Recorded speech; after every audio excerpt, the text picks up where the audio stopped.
Insemmilkom, waqt laqgħa tal-MCSD ġie diskuss il-budget tas-sena d-dieħla. Il-Ministru Tonio Fenech qal li ġew diskuss il-proposti li jagħmlu l-unions fejn semma ħtieġa ta' parteċipazzjoni akbar tan-nisa fid-dinja tax-xogħol. Mistoqsi minn dan l-istazzjon jekk il-kontijiet tad-dawl u ma ġewx diskussi f'din il-laqgħa, Tonio Fenech qal li wieġeb biżżejjed mistoqsijiet. Aktar kmien il-Forum Unions Maltin indirizza konferenza tal-aħbarijiet kif dal-forum għadu mhux rappreżentat fl-MCSD. Paul Paċ qal il-forum huwa stmat aktar fil-fora Ewropea milli mill-Gvern Malti għaliex il-forum huwa rappreżentat saħansitra fl-TUC iżda għadu mhux rappreżentat fl-MCSD. Il-mexxej Laburista Joseph Muscat matul żjara li għamel fl-MCAS tiddeskriva l-iżvilupp li qed isir f'dal-kulleġġ bħala wieħed pożittiv u ambizzjuż. Qal il-Partit Laburista jekk ikun fdat bit-tmexxija tal-pajjiż ser jara l-iżvilupp fl-MCAS ikun komplut fl-inqas minn possibbli. Fil-Kulleġġ Malti għall-Arti, Xjenza u Kultura, l-MCAS bħalissa hemm aktar minn 6,000 student u studenta jsegwu kors full-time. Il-mexxej Laburista żar dal-kulleġġ u ltaqa' ma' wħud mill-istudenti li qed isegwu wieħed mill-156 kors offrut. Il-qorti kkundannat 4 snin ħabs l-Ingliż ta' 21 sena li ammetta li seraq flus u diversi oġġetti minn 44 kamra ta' 6 lukandi differenti f'Malta. Fuħud minn dawn is-serqiet li saru f'lukandi n-naħa ta' fuq ta' Malta kien hemm Ingliż ieħor ta' 20 sena li ġie kkundannat sentejn ħabs sospiżi għal 4 snin.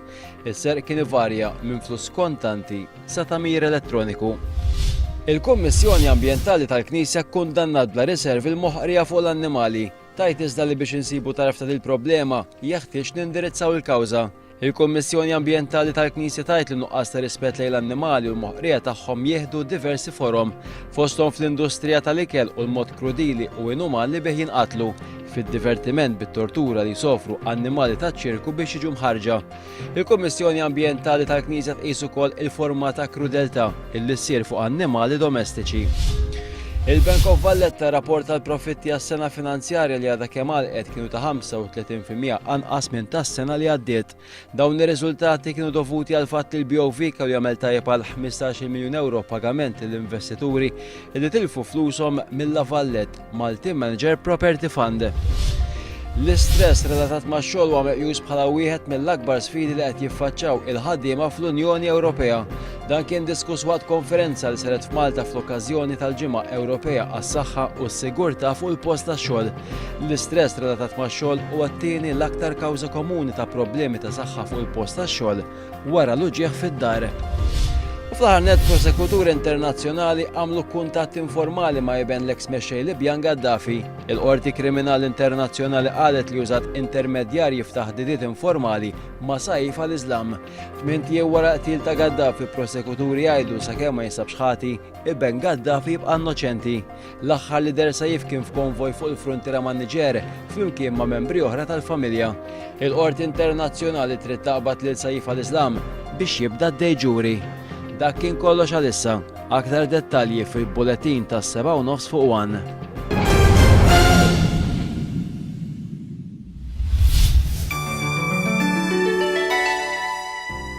Għas-Sibt id-29 jum mix-xahar Ottubru temm mistenni jkun pjuttost imsaħħab xi xita f'xinħawi li jsir ġeneralment ftit imsaħħab waqt iċ-ċemxin mal-jum.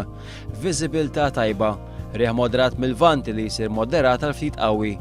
Temperaturi l-ogħla 22 grad, l-inqas 17, indiċi UV ta' 4. Total ta' xita fl-aħħar 24 siegħa 0.1 mm. Xita mill-ewwel ta' Settembru 73.2 mm. Baħar ġeneralment moderat imbagħad baxx mixlok il-vant li jsir ftit li xejn. Temperatura tal-baħar 22 grad Celsius.